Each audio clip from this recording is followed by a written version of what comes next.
இந்த நாளுக்கான இந்த சிந்தனையோடு சிந்திக்கிற வேளையில்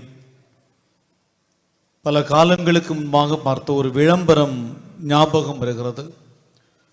இந்த விளம்பரத்தை நம்மில் பல பேரும் பார்த்திருப்போம். இந்த விளம்பரம் இந்திய நாட்டிற்கான விளம்பரம். ஒரு மிகப்பெரிய பேருந்து நெரிசல், ஒரு சாலையின் குறுக்கே ஒரு பெரிய மரம் விழுந்து கிடக்கிறது. மிகப்பெரிய ஒரு மரம். இரண்டு பக்கத்திலும் வாகன நெரிசலில் அத்தனை வாகனங்களும் அப்படி ஒலிப்பானை அழித்து கொண்டே இருக்கிறார்கள். ஹார்ன் அடித்து கொண்டே இருக்கிறது.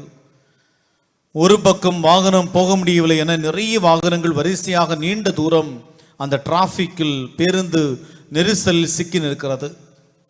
இன்னொரு பக்கம் மரத்திற்கு இந்த பக்கம் சில மனிதர்களும் அங்கே சில மனிதர்களும் என உரையாடலை மேற்கொள்கிறார்கள். சில பேர் மரத்தை கடந்து நடந்து சென்று எப்படியோ இந்த பேருந்து நெரிசலை கடந்து செல்கிறார்கள். இவையெல்லாம் ஒரே காட்சியில் காட்டப்படுகிறது.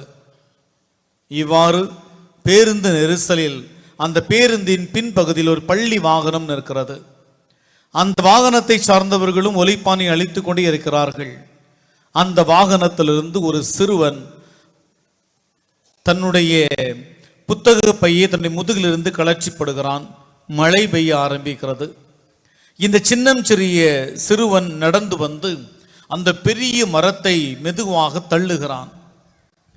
இந்த மரம் இந்த குழந்தையால் நகர்த்த முடியாதுன்னு அந்த குழந்தைக்கு தெரியும்.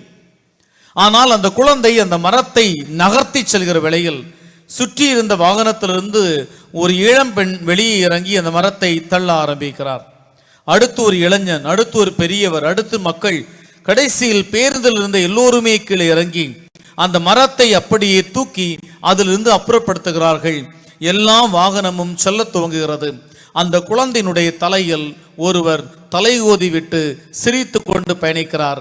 அந்த சின்னம் சிறு சிறுவன் மகிழ்ச்சியோடு தன்னுடைய தோளை உயர்த்தி கொண்டு நடந்து செல்கிறான். இந்த விளம்பரம் இந்திய நாட்டிற்கான விளம்பரமாக வெளியிடப்பட்டது.